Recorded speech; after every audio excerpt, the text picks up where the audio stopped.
I'm about to meet a guy that our paths have never crossed, and we're sort of the same age. He's a bit younger than me, looks like hundreds of years younger than me, but we've been around the same game for ages, the same places for ages, the same pubs, the same bars, the same countries, but whether it's here or in America, we've just never met, and I'm thrilled to meet him today. Vassos. Our next guest is the Golden Globe trotting actor who's hopped from The Wire to The Affair to The Crown via a bit of Brassic. He's now starring in A View from the Bridge at London's Theatre Royal Haymarket until August. So please welcome a man who proves beyond doubt that West is best. It's Dominic West. Dominic West. Dominic, hello. Good morning. Hi, Chris. How are you? Hi, Vassos. Really well. How are you? I'm really well. You thanks. look amazing, man. Well, thanks. Yeah, actually, I'm not really well. My voice is going, but dear. That's let's hope it lasts the show. Oh my goodness me! And John, our exec producer, went to see A View from the Bridge yesterday. Great. And he said it was a sellout. And press night is a couple of weeks away. Yeah. But it's all going very well. Yeah, it is. Yeah. We did 5 weeks in Bath, which is near where I live, and so we're transferring now to the West End, and it's great having a big audience and being in London. So it's one thing your voice going, like if you have an interview or whatever, but you've got a theatre show tonight, tomorrow, the night after, etc., etc. Yeah. So what will you do? I mean, presumably you just shut up after this till tonight. Yeah. I think that's the best thing. I think mainly what it is it happens usually when we start. So the first week, I don't know, the tension or whatever, it puts a bit of tension on your voice. That's what it'll be, won't it? So I'm hoping it'll be all right next week. Yeah, so, I mean, you're on to plug the play. I don't think it needs it, because it seems to be... You can go home if you want. I think you're done. A View from the Bridge at London's Theatre Royal Haymarket until the 3rd of August. I was on the tube yesterday. I saw this big poster. It said, the West End Event of the Year. No pressure, Mr. West, yeah. Oh, really? Yeah. Oh, good. Wonder who said that. Must have been PR guy. No, it's cool though, isn't it? Yeah. I've seen the trail. You can watch the trail for it online. For people who don't know the story, do you want to frame the story for us?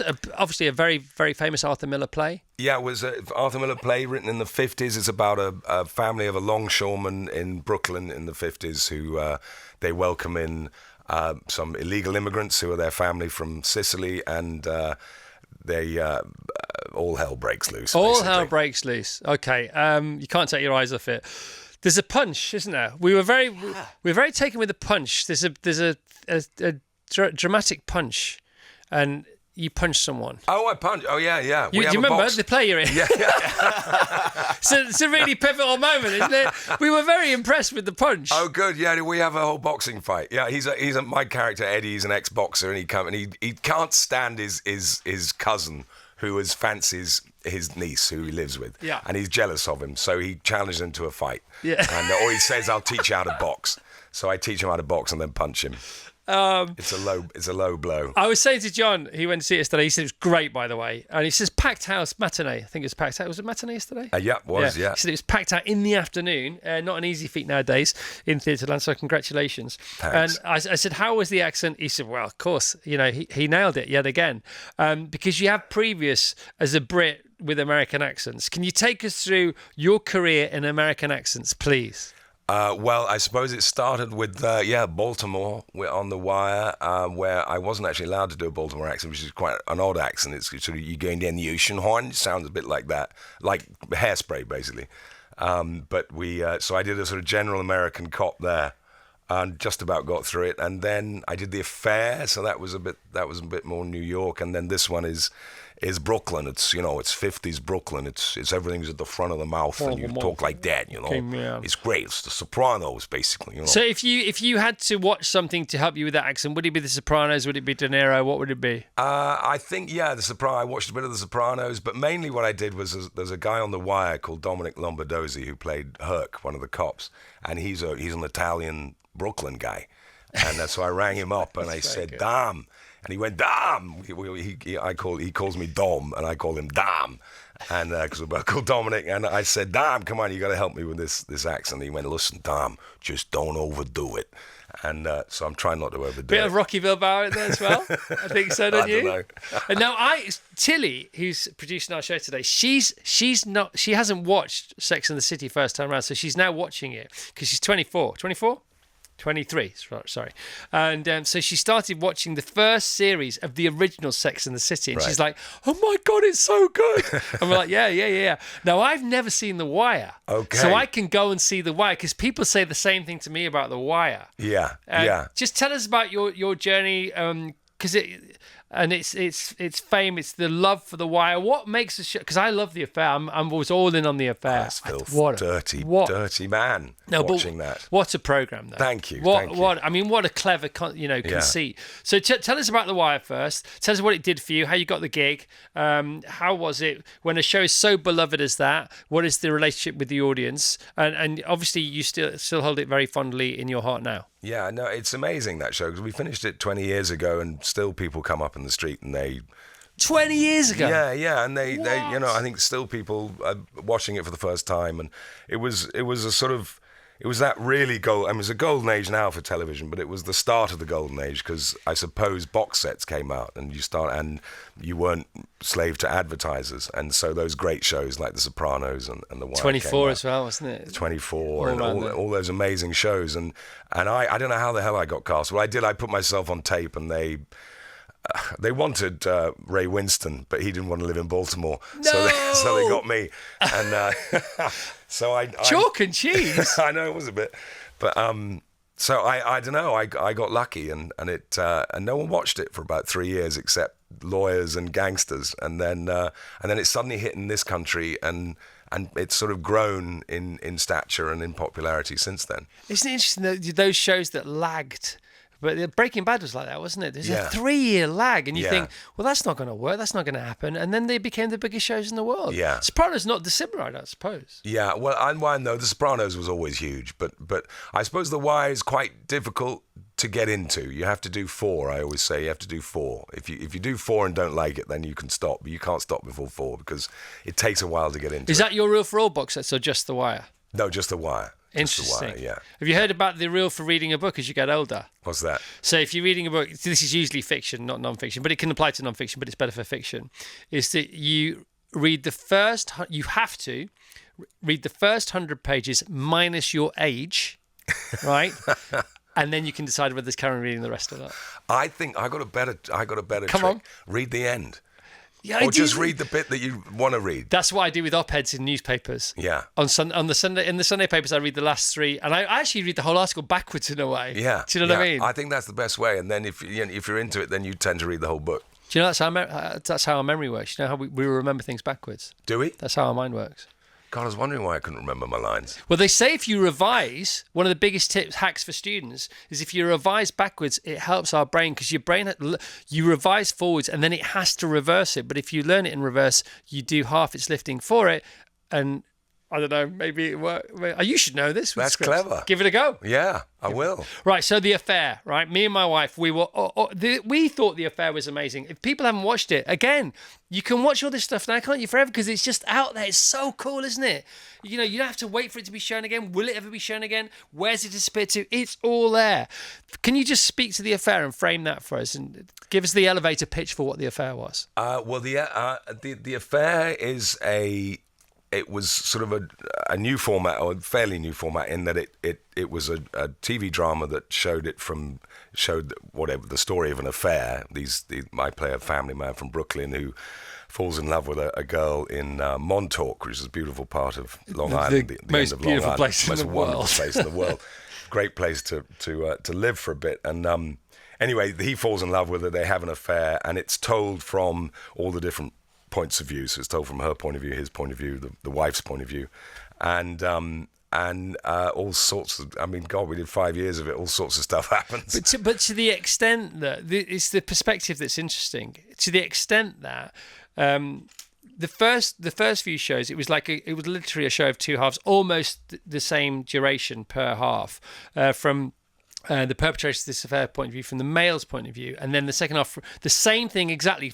Back from the beginning of the action, but from the female's point of view, to the extent that they remember them, and different clothes were worn by different characters, and you go, oh no, because this is sort of how it is in life. And talking of memory, fascinating. Yeah, that's great. It's great. Yeah. So clever. Everyone remembers it differently. And Yeah. there's a car crash. There's all, traumatic events like a car crash. You ask 5 different people, you'll get 5 different I versions. mean, that is a genius concept, yeah, isn't it? yeah, it's clever. I like Yeah. that so much. And living on that, is it an island? It's Long Island, isn't it? It's Long Island. It's at the end of Long Island. So Long Island, if people don't know, it is a Long Island off Manhattan, and it stretches. It's sort of basically it's a finger that points towards the UK, isn't it? That's it. And you got to live there. Well, we only did about 3 of the I think we were 5 months. We only did about a month in Long Island, unfortunately, or in Montauk. So most of it we shot in New York in studios, but we got to go out there. And did you get that gig because of The Wire, do you think? I think so. Yeah. Well, Sarah Treem, who's the writer of The Affair, she loved The Wire, and most writers do, and I think that's probably why I got it. Yeah. Wow, superb. And we have to talk Brassic. Because I said before, when about 7:15 this morning, I said what's fantastic about you, Dominic, is that you're such an enigma. You're a modern day enigma. You don't do interviews like this very often, do you? That's for sure. No, I've never met you before. Amazingly, I'm such a treat to see you. No, it's great to see you, because you can't be pigeonholed. So you get your Jimmy Nesbitts and you get your Tom Cruises, and then you get your Dominic Wests, and you seem to have fun. You seem to have the luxury of choice now at this stage in your career, which is gorgeous. And then you, out of nowhere, you play the crazy doctor in Brassic and steal every single scene, which is not easy amongst that lot to steal those scenes. Well, that came out. I did a film called Pride, which is a really great film. Great film. And I met Joe Gilgun on that, who's the writer and star of Brassic, and we got on really well. And he just told me about his life coming from Chorley and his amazing dad and his amazing family. And I just said, you've got to write this down. And lots of people, you say that too, and it never happens, but he did. And he got the producer of Pride, who produced the Brassic, and now it's done 6 seasons, and it's I think it's the biggest show on Sky, and it's he's the funniest man I've ever met. Just the funniest dude, yeah. And so I come back every year. I do a couple of days and just hang out with Joe. Also, he's the most filterless person I've ever met. He's sort of this generation's Shaun Ryder. Yeah, if you know what I mean. He can only speak the truth, can't he? And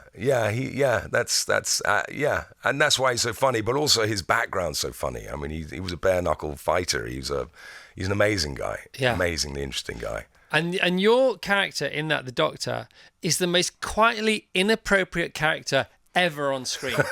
There you go. Well, thanks very much. How much can you give? Can you for people who've never seen Brassic? Can you just sort of describe a scene that you were asked to film and then filmed it? Well, we do. Bearing in mind where we are on Breakfast we do Radio. Pretty much the same shtick every time. He comes in to see me. I'm his doctor. I'm his GP. He comes to talk about his mental health, and I try and score drugs off him. And. Often it's the other way around, isn't it? Yeah. And so, whilst watching inappropriate whilst content, flicking through dating apps while he's going on about pretending his mental to health. look at his blood results, pretending to listen to the patient and actually flicking through dating apps. Hilarious. Yeah, he's a terrible doctor, but I think it's funny. Hopefully, you've got smiley eyes, Dominic. You smile with your whole face. Your disposition seems to be very sunny. Is that right?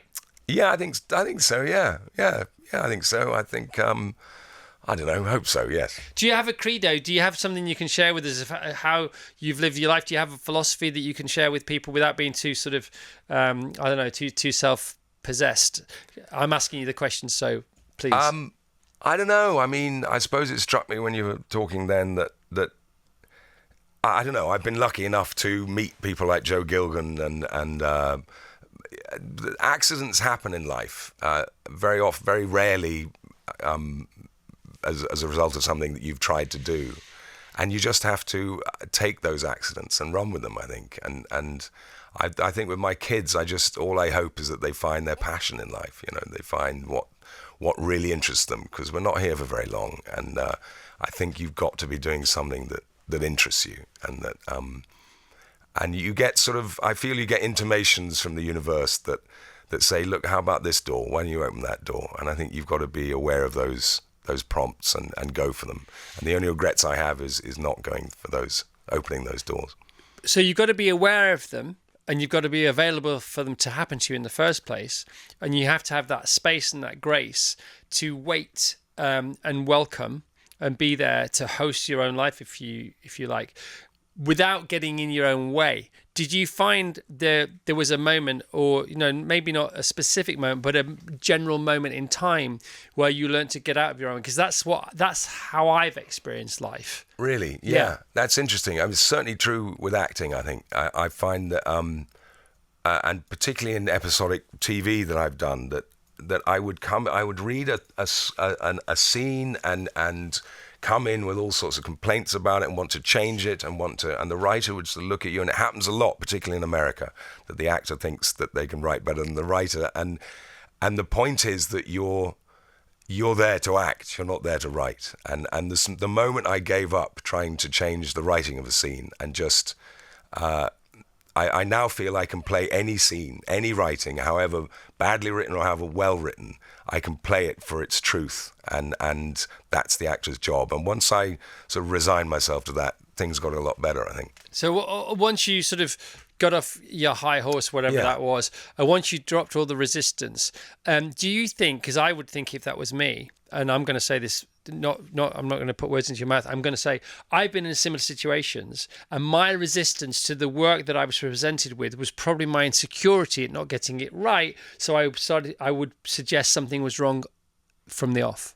Yeah, maybe. Then there's the other problem is sometimes you do have to stand up for something, and but I think that's a lot rarer than I previously imagined. Yeah. Very often if you go with something and build on it, that's the way forward. Vassos. I was just looking at your notes, Dominic. And by the way...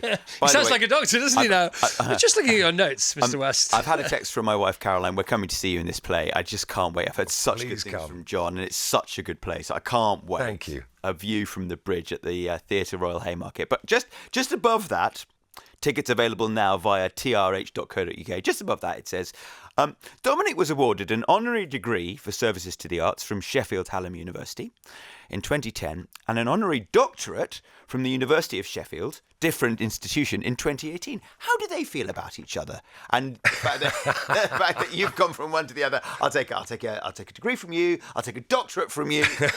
Is the Sheffield Hallam University, are they planning, a beatification? No, well, I was born and grew up in Sheffield, and I've done a lot of plays at the Crucible there. It's my favourite theatre, and so I don't know, and I don't know. I was delighted to be offered, and they're two great institutions of which I'm extremely proud to be associated. It just felt like that Sheffield Hallam University was they got in first. Yeah, well, that was the Poly. That was the old Poly. Very nice. And then the University of Sheffield, where my nephew Ben is currently studying. Right, great, good choice. Let's give him a doctorate. Yeah. Yes, I must use my doctor title more often. Does that mean when you were given the doctorate, you did the speech, the Steve Jobs thing? What do they call their speeches? Yeah, commencement. No, I haven't done a commencement. No, they haven't asked me. So I think normally that's the deal. You get the doctorate, but you've got to turn up with a speech. Right. Yeah. I think maybe it was during COVID or so. I can't remember, but well, yeah, I think I owe them a speech. Yeah, I think I owe them something. You did one, Chris, didn't you, at York? Yeah, I did. It was crazy in the Minster. Yeah. Did you? Wow. Of York with John Centimore. Yes. It was mad. I started crying. Did you? Yeah. I bet. I was just so moved by it all. Yeah. Oh, it's incredible. That church. I got married in York Minster on the Crown. Did you? Yeah. It was the best day of my acting life. I got married to Olivia Williams, who was playing Camilla. I was playing Prince Charles. Yeah, of course. And it was the end of the Crown, so they had a lot of money to spend, and they had a full choir, full orchestra, and we had 400 extras bowing to us as we went down the aisle. It's not often a production has money to spare, is it? Jeez. I mean, there's a lot. We haven't even mentioned the Crown, but Tilly says, I can never unsee you as Prince Charles now. Oh, good. Well, I'm delighted. It's great, isn't it? So you're at the Theatre Royal until the 3rd of August. Previews are carrying on, but it's already up to speed. It seems it's up to speed. John says it's up to speed. speed? Are you, any nips and tucks that you think? Oh, there's always. I mean, with a great classic play like this, we've done 5 weeks. We've done each scene 100 times, and you still find stuff every night. You find something new. That's what great writing is, and that's what these great characters are. And so we are up to speed, but we've got a long way to go, and it's a joy. I just love it. It's a perfectly well-made play. You're out, you have an hour and you're an interval, and then you've got 45 minutes and you're gone. That's what you want. You don't have to. You're out by 9:30, and you laugh and you cry, and I think at the end you feel a catharsis. He wrote it as a sort of in the model of a Greek tragedy, which was to explore the deep things in life, the taboo subjects, like he fancies his niece, and at the end of it you go through the trauma of it, but at the end you feel revived, you feel cathartic, you feel, I don't know, I feel very alive at the end of it. I think the audience does. I love Arthur Miller. There's a great documentary about him because he was a woodman. Do you know he had his own woodshed? Well, he built his own sheds, didn't he? Yeah, and then he used to disappear, didn't he? Yeah. At the lathe for days and weeks. Are you a woodman? No, not at all. Oh, you've got to get your. I've just got my chainsaw license. Have you actually? Yeah. A chainsaw license? Yeah. What license do you have? You went on a drilling course. Yes, You two I've should got- get I've together. got a drill license. Bit of celeb DIY. Yeah, half-day drilling course. Yeah, all we need now is Nick Knowles. Never around when you need him. There was somebody chopping down a tree at the just sort of 2 gardens down from us. It's allowed. Big old tree. It's Yeah. allowed. I mean, it just looked the most magnificent thing, Yeah. just getting these massive branches. Is that what you're going to be doing? Well, yeah, I mean, the trouble is, I've got a lot of ash at home, and the ash are dying. But anyway, go on, back to Arthur Miller. By the way, great documentary on Arthur Miller. It's made by his daughter. It's fascinating because it's made by his daughter. There's a lot of trust. 80 minutes. It's absolutely fascinating. When I went to Long Island, way back in 2000 odd, I spent a few days there just having a look around at various things. Then I got the ferry from Long Island to, is it Bridgeport? Yeah. To Bridgeport, and then we hired a car and we went in search of Arthur Miller and Marilyn Monroe's Connecticut house. Really? Yeah, and its satellite navigation had just been invented. It didn't work. I mean, it doesn't really work now, but it definitely didn't work then. And we ended up in the sat nav just started going round. It just where we were, this arrow just started going round and round and round, and then it took us where and we didn't find it. We didn't find his house, but we did end up in because we still needed it. We needed some writer sort of juice, so we ended up in Hartford. And we ended up in, who wrote Huckleberry Finn? Mark Twain. We ended up in Mark Twain's house. Right. So we missed out on Arthur Miller. But my favourite Arthur Miller fact, apropos nothing other than you're in his brilliant View from the Bridge, is that he and Marilyn Monroe spent several weeks living in Egham. They did, yeah. Yeah. Yeah, at the time of A View from the Bridge. Really? There you go. I knew there was something. Yeah. She was doing Prince and the Showgirl with Laurence Olivier. Right. And he was coming over to open A View from the Bridge, which Peter Brook was directing. Didn't know that. And that was pretty much the first time. I think it was the premiere because he lengthened the play and Peter Brook put it on with Anthony Quayle, and it was he said that the accents are nothing to do with Brooklyn. They're from a completely different country, but it was still, he could see it was, the play had its bones. But it was an amazing time in their life because they just got married. Yeah. She was at the height of her stardom, and he was about to get done by McCarthy, had to go up in front of the McCarthy trials for un-American activities, and which was the background to this play. Part of it, the play is about a guy who snitches on his community, an Italian Sicilian immigrant who snitches on his fellow immigrants, which is the greatest taboo you can imagine. And the background to that was that he was being asked to snitch on his friends by the McCarthy trials in America at the time, and his best friend Elia Kazan had grasped on his friends, named names, and he made On the Waterfront, which is a great film with Marlon Brando, where the snitch is a whistleblower and the hero. And in response, Arthur Miller wrote View from the Bridge, where the snitch is broken and humiliated and killed as a result. I'm so glad I mentioned Egham. Because we got all that. That's a lovely additional. A nice bit of additional. By the way, do you have a jumpsuit? No. Okay, because Arthur Miller wears a jumpsuit in his woodshed.